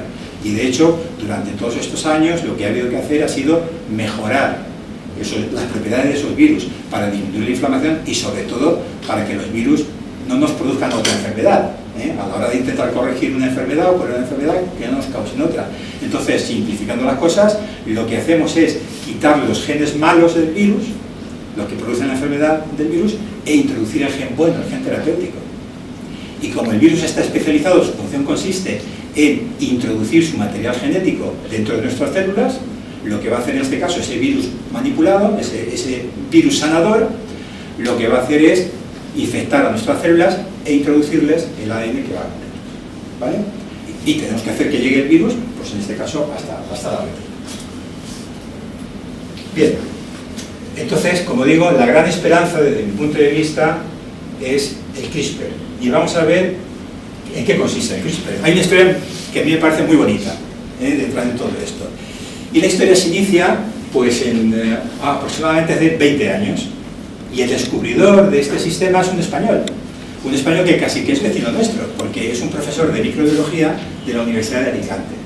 Entonces, él no estaba intentando buscar una curación para las enfermedades, él estaba intentando comprender cómo funcionan unos microorganismos que viven en las salinas. Por ejemplo, en Santa Pola. De hecho, él estudiaba estos microorganismos de Santa Pola. Ahora después hablaré de eso. Bueno, la cuestión es que en el año, aproximadamente hace 20 años, en el año 2003, Francisco Mójica descubrió este sistema, que forma parte del sistema de defensa que tienen las bacterias contra los virus. Y aproximadamente en el año 2012, 12 años después, muchos investigadores, pero entre otros, estas dos señoras que hay ahí, Emmanuelle Charpentier y Jennifer Doudna, fueron capaces de aplicar ese sistema de los virus, de transformarlo para modificar el material genético. Eso fue algo también tremendamente importante y por eso recibieron el premio Príncipe de Asturias de investigación científica y técnica. Ahí se puso de manifiesto, vinieron estas señoras a España a recoger el premio y se puso de manifiesto pues una gran carencia, y es que no aparecía en la fotografía de Francisco Mójica, que había sido el descubridor, y de hecho ellas mismas lo dijeron, que los españoles, los que habían dado ese premio, no sabían de la existencia del descubridor. Y poco después, en el año 2020, estas dos investigadoras han recibido el Premio Nobel de Química por la aplicación del CRISPR para manipular el material genético. De manera que eso nos da idea de la importancia que esto tiene. Ha representado una revolución, esta capacidad de cambiar el material genético, no solamente en medicina, sino también en otras muchas áreas de la ciencia. Y de nuevo, aquí se echa en falta una persona, que es Francisco Mójica. ¿Qué es lo que ha pasado aquí? Pues probablemente que no ha tenido ningún sponsor con fuerza suficiente, posiblemente por ser español, para lo que ha hecho de abogado para que le dieran también el premio Nobel, y yo creo que es injusto, porque en realidad el descubridor de todo esto pues es este señor.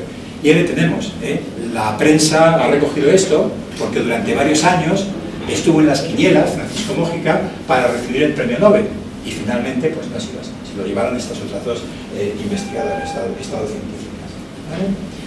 Bueno, pues van a oír hablar mucho del CRISPR si no lo han hecho ya en los próximos años. ¿Y realmente esto qué es? Bueno, pues como digo, fue descubierto por Francisco Mójica estudiando un microorganismo que está en las salinas de Santa Pola.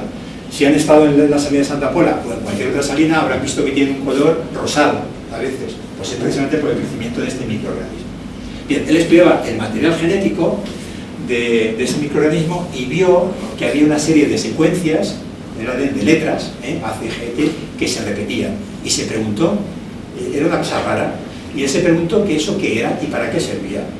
Y llegó a la conclusión de que formaba parte, como digo, de un sistema de defensa genético que tienen las bacterias para librarse del ataque de los virus. Hay virus que infectan a las bacterias, que introducen su material genético, y entonces lo que hacen las bacterias con los microorganismos, con este sistema, es cortar el material genético del virus. Es decir, es un sistema biológico que está especializado en reconocer material genético y en cortarlo.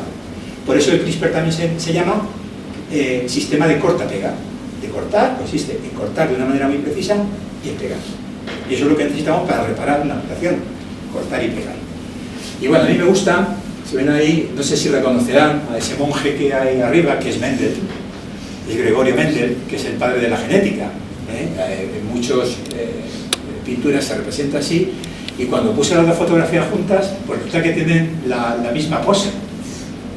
Mendel estaba viendo su planta del guisante, ya saben que utilizó la planta del guisante para llegar a conocer la ley de la herencia, y bueno, y en este caso Francisco Mójica lo que miraba era un recipiente que contenía el agua con estos microorganismos y que ha dado o que ha permitido pues el desarrollo de esta tecnología.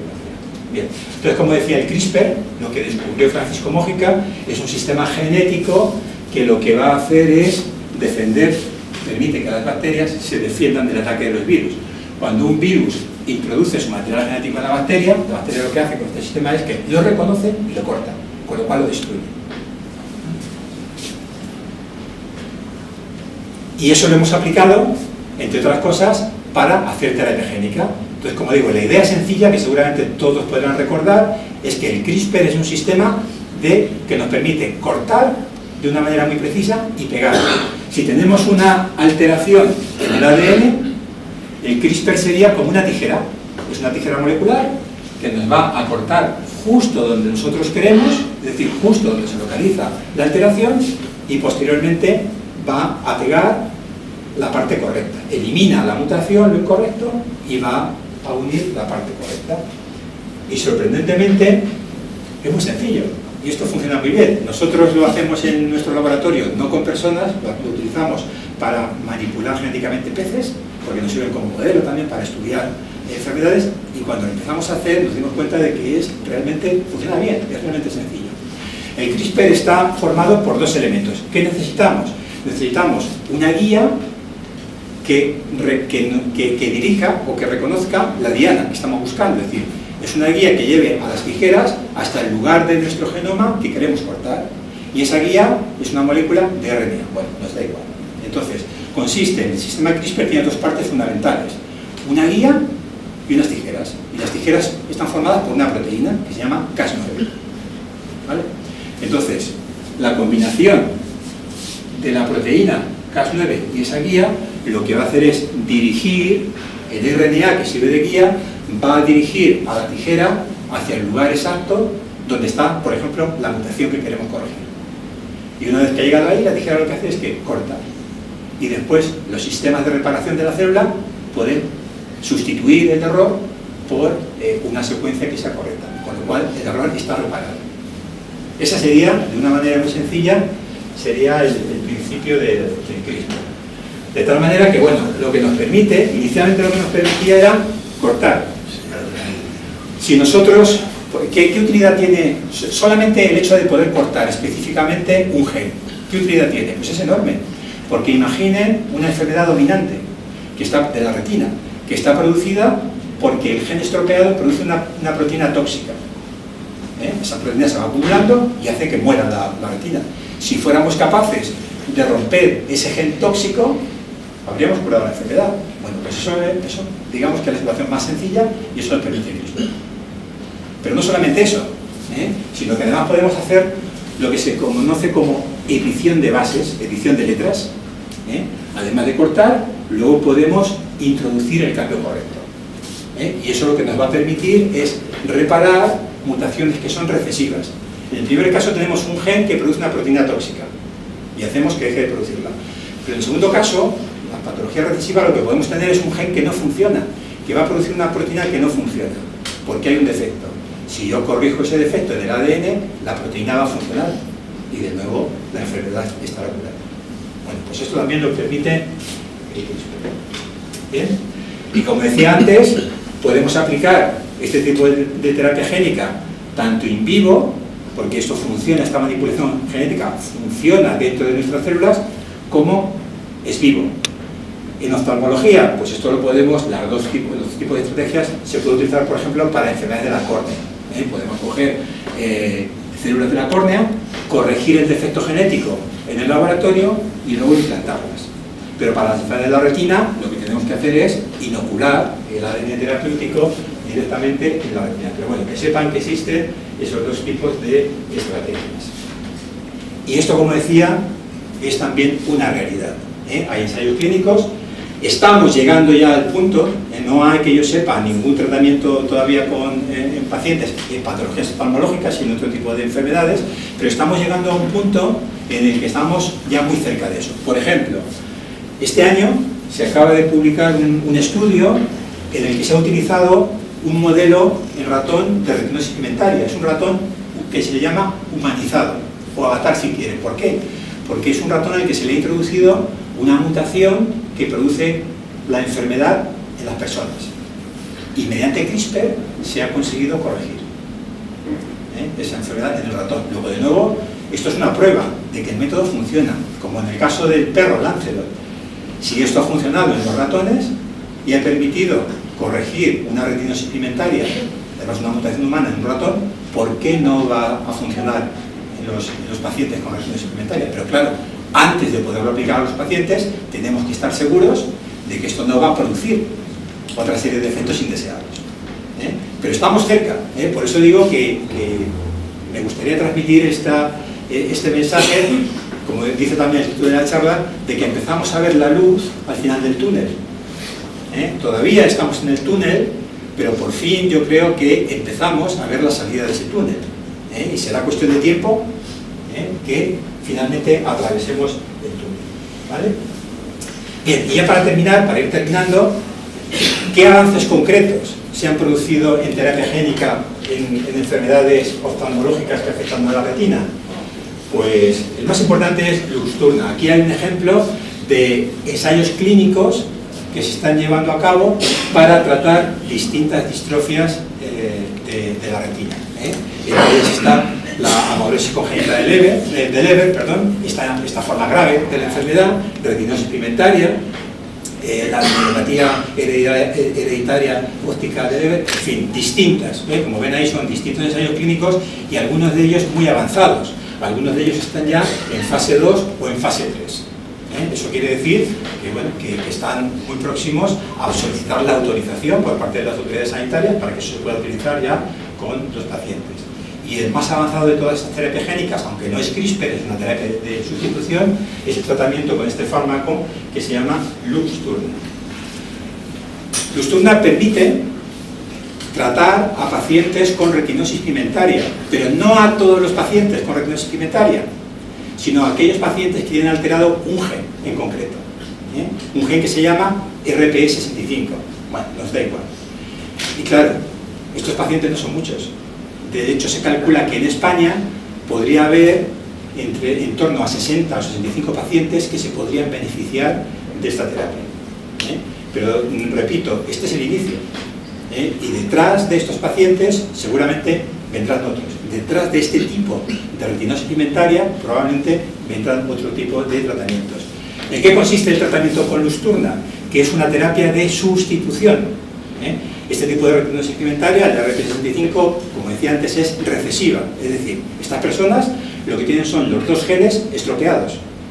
Por lo tanto, no son capaces de producir esa proteína que es necesaria para que la retina funcione bien. Entonces, ¿qué es lo que hacemos?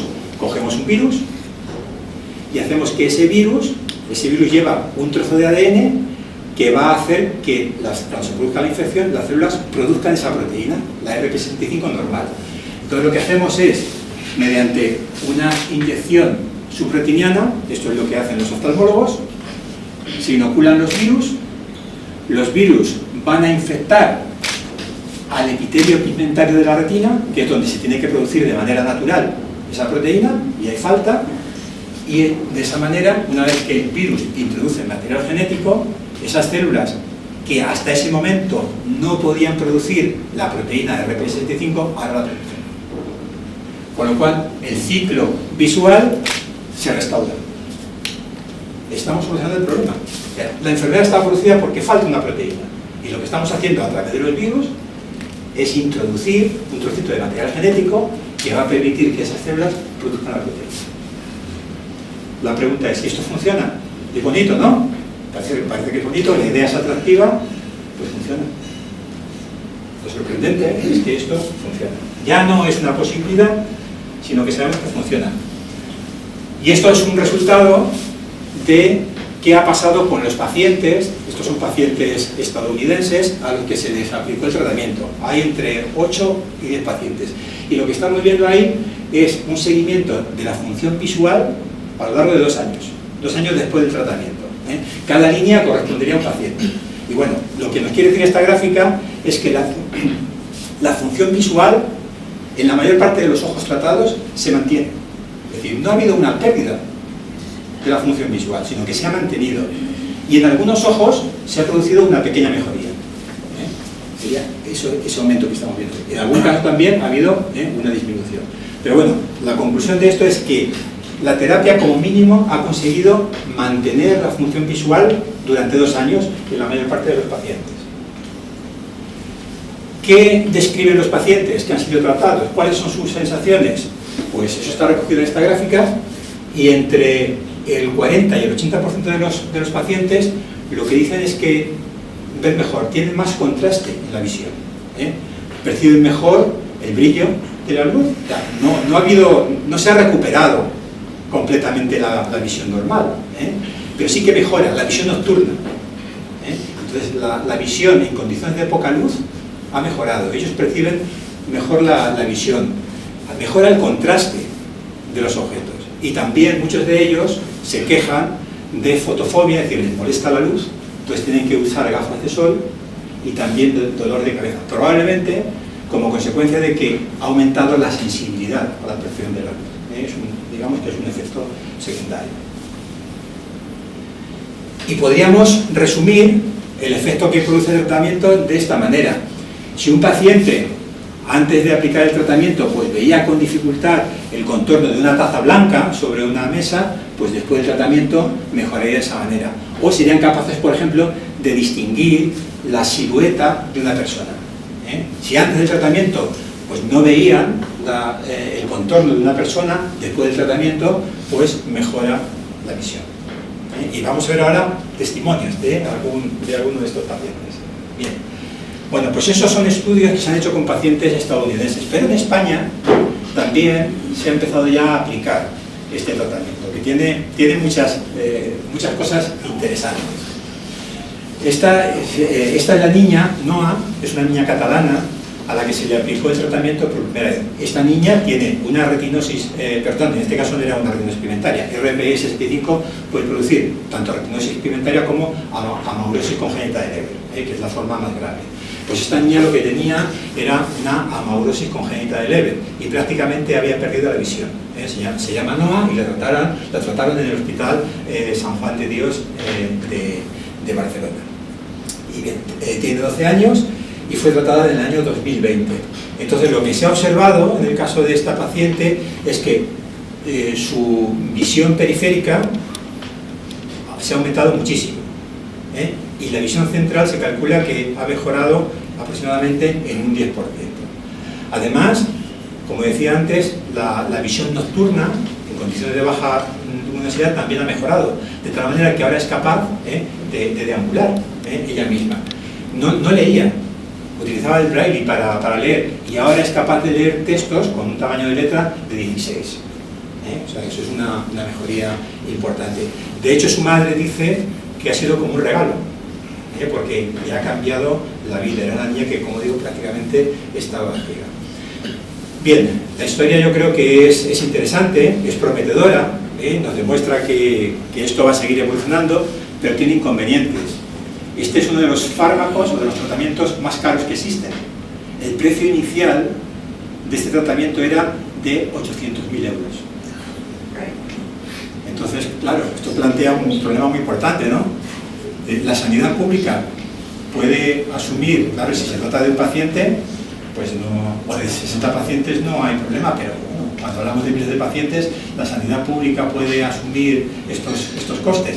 En cualquier caso, también lo que está sucediendo es que a medida que se está aumentando el número de pacientes tratados, los costes se reducen, y de hecho se han ido reduciendo. Yo creo que los últimos datos que yo he podido ver es que estaba en torno a los 200 y pico mil euros, que sigue siendo una cantidad significativa. Y curiosamente el Ministerio de Sanidad no ha hecho público el coste actual, no sé por qué razón, y hay quien está reclamando que esto se haga público. Entonces, es un tema también, como ven, que tiene pues, aspectos que habrá que aclarar y que discutir.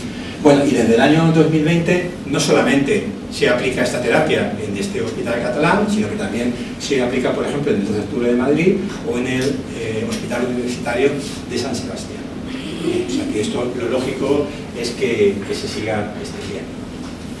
Bien, entonces me parece que esto es un ejemplo claro de cómo las terapias génicas están llegando ya a resolver problemas y que posiblemente en los próximos 20 años, por la situación, si nos volvemos a encontrar para hablar de todo esto, pues veremos que la situación es completamente distinta. ¿Vale? Bien. Y una pregunta que posiblemente también se estarán haciendo es cómo la investigación o cómo los pacientes pueden ayudar a la investigación. Pues yo creo que es fundamental. Es fundamental porque sin los pacientes todo este tipo de estudios no se podrían hacer. Entonces, la colaboración de los pacientes, pues sencillamente participando, donando, digamos, sus muestras de sangre para poder hacer los estudios genéticos, eso es fundamental. La participación de los estudios clínicos también.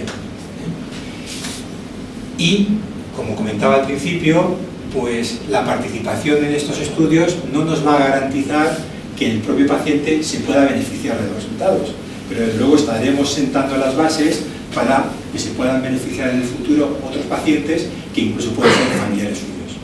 Por lo tanto, me parece que la concienciación es muy importante, porque esto es un trabajo colectivo, es decir, encontrar soluciones.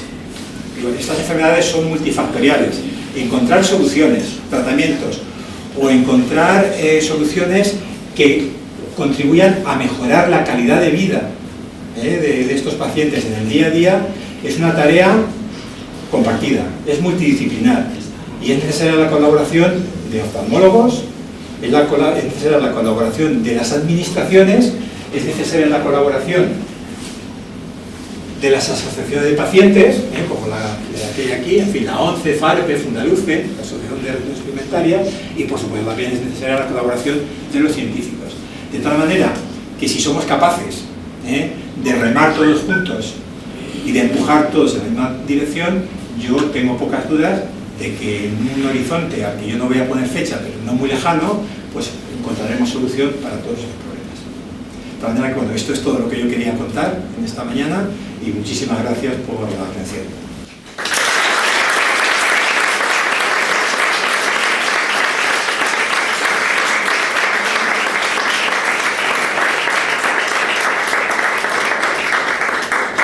Tenemos un turno de preguntas. Que no se vaya nadie sin una pregunta. Yo encantado de intentar responder a las preguntas que haya. Sí. ¿Con qué frecuencia crees que tenemos que mandar a un paciente con un estudio genético no concluyente a repetirse el estudio? ¿Cada 2 años, cada 5 años? ¿Con qué velocidad hay avances genéticos como para volverlo a intentar? Pues tal y como están las cosas en este momento, yo diría que no es necesario. O sea, porque lo que se está haciendo, en muchos casos, depende del estudio genético que se haya hecho, pero lo que se está haciendo en la mayor parte de los casos es lo que se denomina análisis del exoma. Digamos que se analizan prácticamente todos los genes que hay. Entonces, como esa información, claro, esos genes no van a cambiar a lo largo de la vida. Entonces, esa información está ahí y lo que sí que se puede hacer es reanalizarla. Porque a lo mejor hemos encontrado variantes que no sabemos qué significan, si tienen relación con la enfermedad, en ese momento. Pero al cabo de un par de años, nuestro conocimiento ha aumentado y entonces somos capaces de interpretar esas variantes. No le falta otra extracción, simplemente que quien se ha quedado su información esté pendiente de contactar con ellos. Eso es, de reanalizar los datos y si en ese momento se encuentra con los nuevos conocimientos, se encuentra una variante que causa una enfermedad, hay que notificarlo. Y eso se hace. Claro, a no ser que aparezcan nuevas tecnologías de análisis genético que están apareciendo. Y entonces, a no ser que se puedan analizar partes del genoma que no están contenidas en el exoma. En ese caso sí. Pero en principio no es necesario repetir a todos los pacientes los análisis todos los años. O sea que del paciente se estudia todo lo suyo, lo que no se sabe es interpretar lo que tiene. Eso es. Entonces, lo suyo ya se sabe, falta saber qué es patológico y qué no, es algo de la ciencia. Efectivamente. O sea, cuando hacemos un exoma, digamos que tenemos información de, claro, todos tenemos los mismos genes. Es decir, una persona con una retinosis pigmentaria y una persona que no tiene retinosis pigmentaria tienen el mismo gen. El problema es que en el paciente está estropeado. Tiene una variante que hace que no funcione. El gen está presente en todos. Entonces, los estudios genéticos lo que nos permiten es tener todas las variantes que cada uno de nosotros tenemos. Algunas de esas variantes son normales, claro, somos distintos, ¿no? Y somos distintos, tenemos distinta altura, en fin, distinta fuerza, y esas diferencias en gran medida son el resultado de diferencias genéticas, que son normales. Pero hay otras diferencias genéticas que son responsables o bien de una enfermedad o del riesgo de padecer una enfermedad.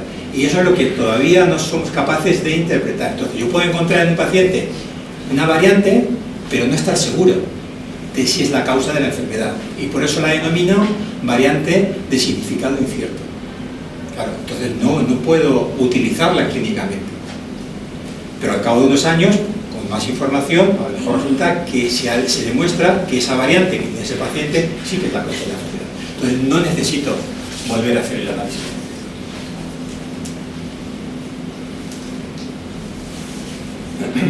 O sea que habrá una base de datos impresionante, ¿no? De análisis de todo. Puede haber. Creciendo. Claro, puede haberla. De hecho, hay países donde a todos los niños que nacen le analizan su genoma y lo guardan.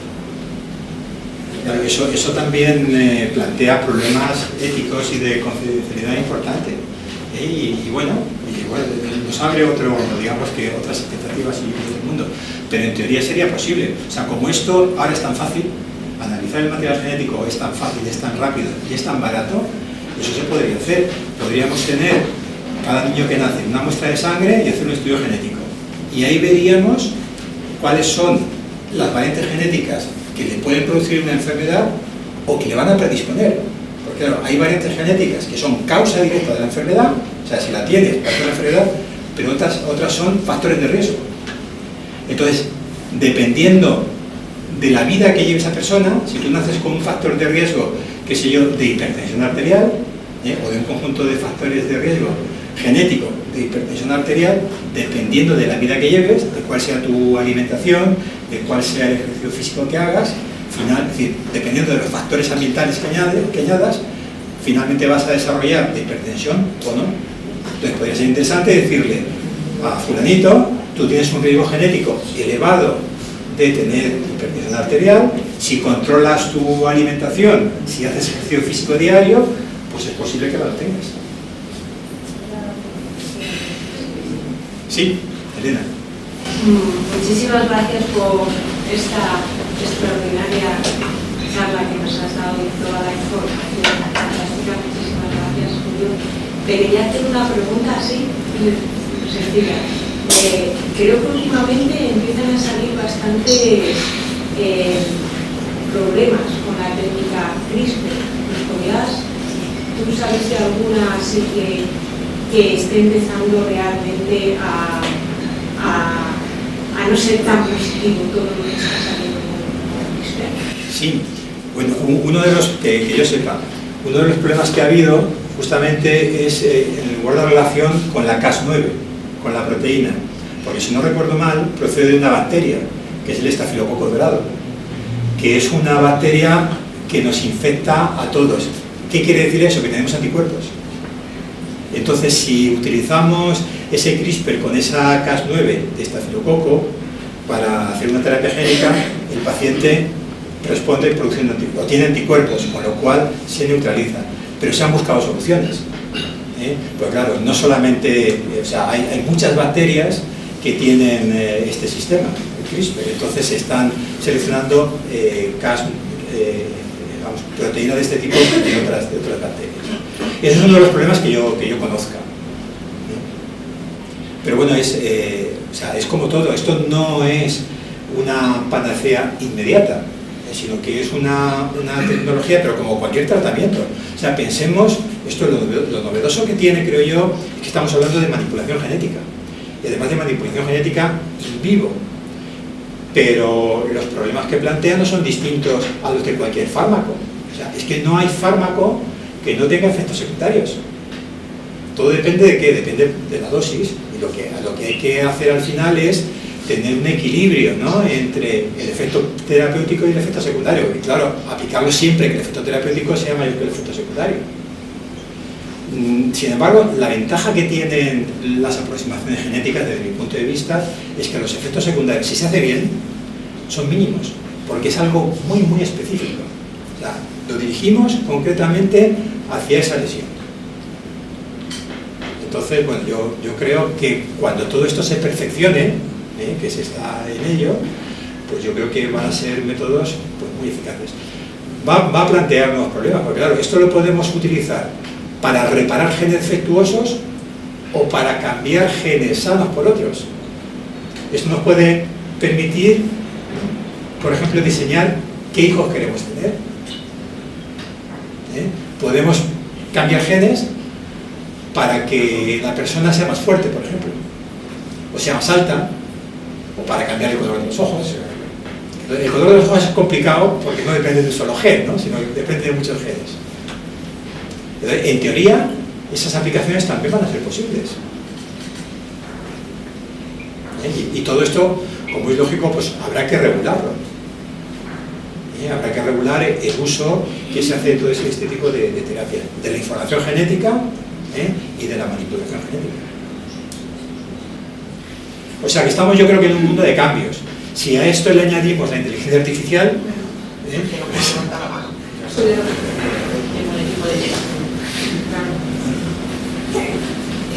creo que alguien de Zoom quiere preguntar.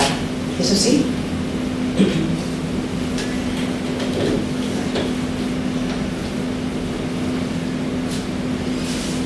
¿Alguien quiere preguntar que estáis en Zoom?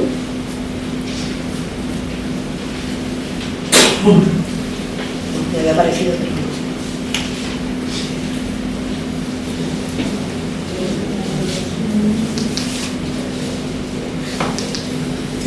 ¿Es una pregunta? ¿Puede hablar? Sí, aquí hay uno. Sí, hay uno. Sí. Estoy por Zoom, ¿eh? Te escuchamos. ¿Me escuchan? Sí, te escuchamos. Te escuchamos. Soy Purita Plano, la presidenta de la Asociación de Retinosis Pigmentaria Extremeña. En primer lugar, hoy estoy recordando a nuestro querido amigo Antonio Gómez, que tanto hizo por esta asociación, y por supuesto doy las gracias a Conchita, su hija, que ha seguido los pasos de su padre y que a pesar de estar en activo ha organizado todo esto y sigue organizando el trabajo y trabaja con todos nosotros, con Padre Andaluces y con las asociaciones de Castilla-La Mancha.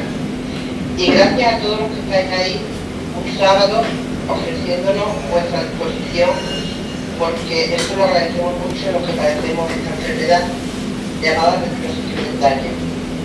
Al doctor, muchísimas gracias y muy bien su exposición, muy clara. Y yo le quería preguntar una cosa, porque claro, yo tengo un síndrome Usher-Loha, pero también es esporádica y ya lo veo. Entonces claro, todo es muy prometedor. Llevamos más de 30 años luchando, pero de todos estos ensayos clínicos no nos vamos a poder beneficiar los que ya hemos perdido la visión. Entonces le pregunto al doctor, creo que lo único que nos vendría bien es la optogenética. ¿Me podría explicar si hay algún avance en optogenética? Muchísimas gracias a todos vosotros, en particular a Conchita Gómez, por haber organizado todo esto. Muy bien, pues muchas gracias por la pregunta. Pues sí, efectivamente, también como he decía a lo largo de la charla, para aquellas personas, aquellos pacientes que ya tienen una pérdida importante de la visión, este tipo de estrategias terapéuticas no son la solución, evidentemente. Pero hay otras, efectivamente, entre ellas la optogenética. La optogenética consiste tratamientos comerciales que yo sepa no hay. Yo creo que hay algún ensayo clínico. Y como decía, consiste en las células que quedan en la retina, que no son fotorreceptores, consiste en introducir un trocito de ADN que va a hacer que esas células produzcan la proteína que se encarga de recoger el estímulo luminoso que responden a la luz. De tal manera que, bueno, que a partir de ahí, pues digamos que algo de corriente llega hasta la corteza cerebral donde se produce la imagen. Y eso, bueno, es, digamos que también es algo hipotético. De todas maneras, hay otras alternativas. Para aquellas personas que han perdido completamente la visión, de lo que se está hablando en este momento también es de la retina artificial. Claro, esto ya no es una solución genética, sino que consiste en implantar en la retina pues un dispositivo que es capaz de recoger el estímulo luminoso, conectar con el sistema nervioso del paciente y mandar esa información hasta la corteza cerebral. Y eso también está en desarrollo.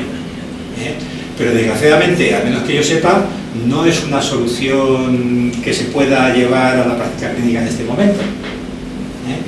Entonces, pues bueno, yo creo que hay que pensar también en el futuro.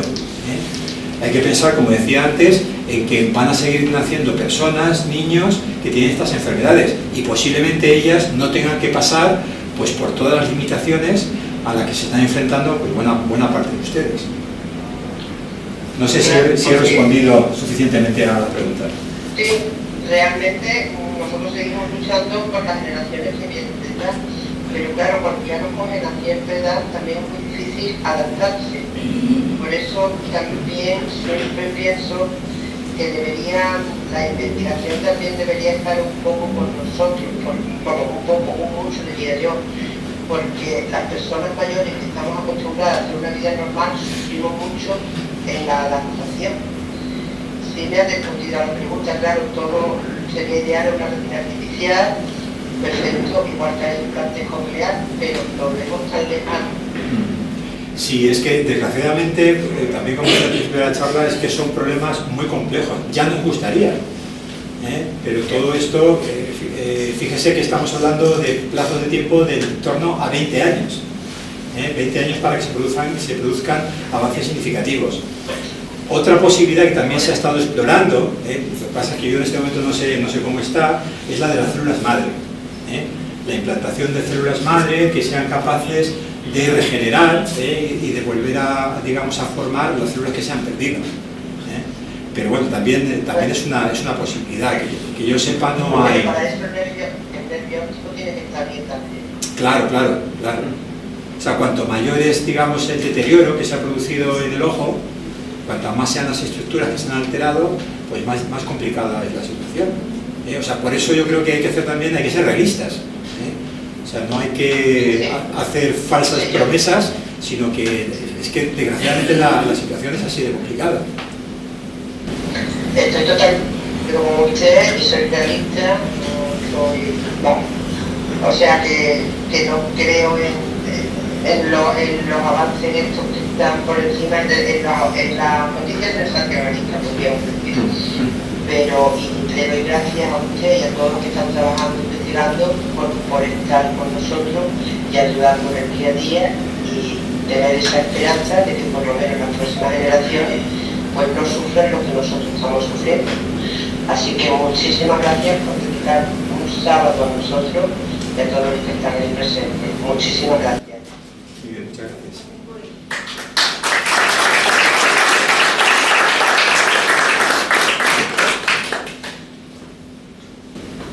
¿Alguna pregunta más? Nosotros queremos darle una cosa de parte de nuestro local de investigación. Vamos, Núñez, que no ha podido venir porque sabéis que está la feria de cuchillería y no puede estar en misa de la procesión. Entonces, prepare una moneda de poca cuantía, porque esto... Por eso era el grupo de la moneda. Una moneda, pues a la mujer. Como me he cambiado. Menos mal. Que le guste. Muy bien. Es de parte de ambos. Pues muchísimas gracias.